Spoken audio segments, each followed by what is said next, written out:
الحمدللہ والصلاۃ والسلام علی رسول اللہ۔ دیکھیں، وراثت کے بارے میں ہم دیکھ رہے ہیں کہ کون سی ایسی شکلیں ہیں جس کے بارے میں بعض لوگ کسی کو محروم کر کے چلے جاتے ہیں، کس کو بعض میں حصہ نہ ملے، جیسے شوہر نے بیوی کو طلاق دے دی عین موقع پر مرنے کے وقت کہ میری بیوی کو حصہ نہ جائے، تو یہ بھی بڑا ٹھیک نہیں ہے۔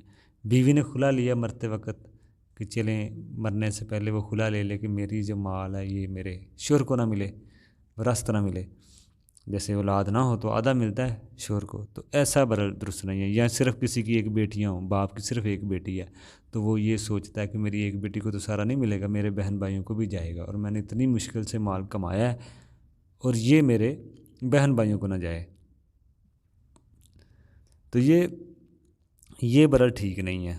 یا بیٹیاں دو یا دو سے زیادہ ہوں، وہ 2/3 ہی ان کو ملتا ہے، 3 حصوں میں سے 2 حصے، یا ایک ہے تو 2 حصوں میں سے ایک حصہ ملتا ہے۔ دونوں حالتوں میں مرنے والے کے بہن بھائیوں کو ملنا ہوتا ہے، تو آدمی یہ سوچنا شروع کر دے کہ میرے بھائیوں اور بہنوں کو نہ ملے، اور زندگی میں ہی اپنی بیٹیوں کے نام کر دے۔ بیٹے ہوں تو یہ مسئلہ نہیں آتا، صرف بیٹیوں کے لیے ہے مسئلہ آتا ہے۔ بیٹے ہوں تو پھر تو بہن بھائیوں کو مرنے والے کو نہیں جانی ہوتی وراثت۔ جب بیٹیاں ہوں صرف ایک یا ایک سے زیادہ، تو پھر انسان یہ سوچتا ہے کہ سارا مال میری بیٹیوں کو ہی جائے، سارا ان کے نام کر دیتا ہے۔ تو بندہ یہ سوچتا ہے اتنی مشکل سے میں نے یہ جائیداد کمائی ہے، میرا مال میرے بھائیوں کو نہ جائے، ایسے نہیں ہو سکتا۔ کوئی ایسا رستہ وہ سمجھتا ہے، کوئی ایسا رستہ ہو کہ ان کو ملے ہی نہ۔ تو یہ مسئلہ ہوتا ہے کہ جب بیٹیاں صرف ہوں نا مرنے والے کی، تو ان کو سارا نہیں ملتا، باقی 2/3 ان کو ملتا ہے، 2 یا 2 سے زیادہ ہوں، باقی 1/3 بہن بھائیوں کو جانا ہوتا ہے۔ تو وہ نیت اس کی یہی ہوتی ہے کہ میرے بہن بھائی محروم ہوں، کہ ایسا میں کام کر جاؤں، تو یہ اللہ کے قانون میں دخل اندازی ہے، اللہ کے قانون کے ساتھ بغاوت ہے۔ بعض لوگ کہتے ہیں کہ یہ اگر ایسے کر بھی دیا اس نے تو بعد میں اس کے وارثوں کو بھی جائے گا۔ یہ دیکھیں، اللہ کے نے تقدیر میں جو حصے بنائے ہیں، اللہ کی تقدیر پہ راضی رہیں، اللہ کے فیصلوں پہ راضی رہنا چاہیے۔ جس کے بھی اللہ نے حصے رکھے ہیں، ہم کیوں کسی کو محروم کر کے چلے جائیں اور اپنی ساری جائیداد اپنی بیٹیوں کے نام کر دیں؟ یہ ایسے نہیں کرنا چاہیے۔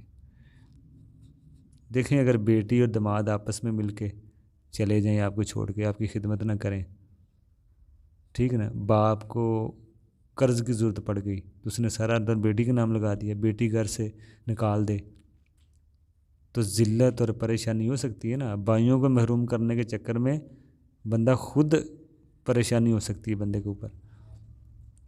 تو یہ اس میں اگر ہم نے بیٹی کی دنیاوی زندگی سنوارنے کے لیے پورا مال ان کو نام کر دیا، تو مقصد یہ تھا کہ میرے بہن بھائیوں کو نہ ملے، یہ محروم ہو جائیں، تو کل ہم اپنی آخرت خراب کریں گے۔ تو اللہ کے نبی کی حدیث ہے نا، انسانوں میں سب سے برا انسان وہ ہے جو دوسروں کی دنیا کے لیے اپنی آخرت خراب کر دے۔ یہ انسانوں میں سب سے برا انسان وہی ہے جو دوسروں کی دنیا کے لیے اپنی آخرت خراب کر دے، تو یہ اسی میں چیزیں آتی ہیں۔ تو یہ اس میں مسئلہ ہے۔ باقی اس میں ایک اور مسئلہ باپ یعنی کہ اپنا مال زندگی میں ہی تقسیم کرنا ہے، لیکن بعض لوگ کہتے ہیں کہ اپنی زندگی میں ہی تقسیم کرنا چاہتا ہوں، کیونکہ بعض میں لوگ لڑیں گے، آپس میں کوئی اختلافات پیدا ہوں گے، تو یہ اچھی بات نہیں ہے۔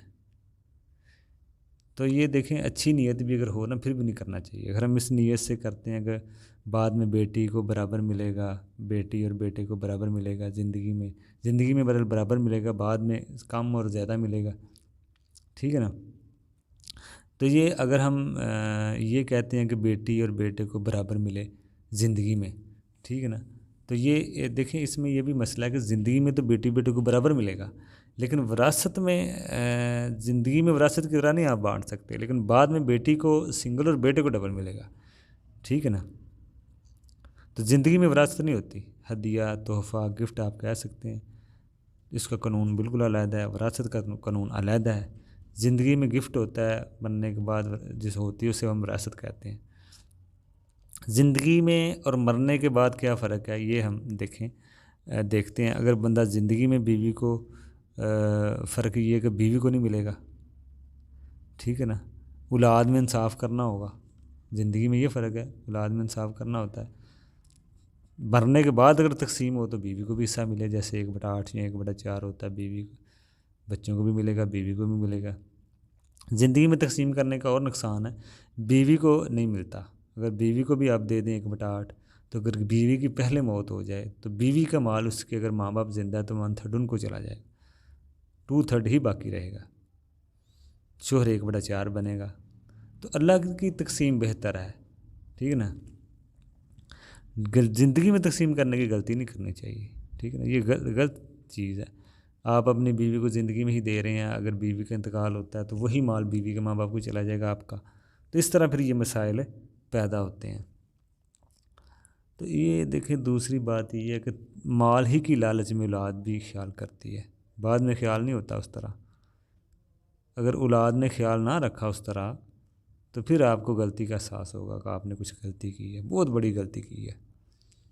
بعد میں چاہے آپ کو اولاد کے آگے ہی ہاتھ پھیلانے پڑیں، یہ بھی ہو سکتا ہے، بعض کا 1 روپے کے آپ محتاج ہو سکتے ہیں۔ تو اللہ تعالیٰ نے، اس لیے اللہ تعالیٰ نے جو نظام بنایا ہے اس پہ ہی رہنا چاہیے۔ اگر بعض کو لوگ کہتے ہیں سب اچھے ہیں، اولاد بھی اچھی ہے، پھر بھی کل کو کوئی پتہ نہیں، اگر دوسری شادی کرنی ہو تو کون اس سے کرے گا؟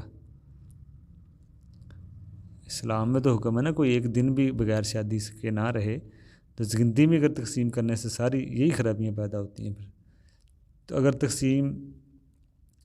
اگر اس میں ایک اور مسئلہ ہے، اگر تقسیم میں تھوڑی بہت بھی اونچ نیچ ہو گئی تو پکڑ کس کی ہوگی؟ جس نے وراثت تقسیم کی ہے اس کی پکڑ ہوگی۔ اس لیے بہتر یہ ہے کہ بندہ زندگی میں تقسیم نہ کرے، وصیت کر دے کہ میرے بننے کے بعد میری بیٹیوں کو بھی ملے اور میرے بیٹوں کو بھی ملے، یہ بڑی اچھی شکل ہے۔ السلام علیکم۔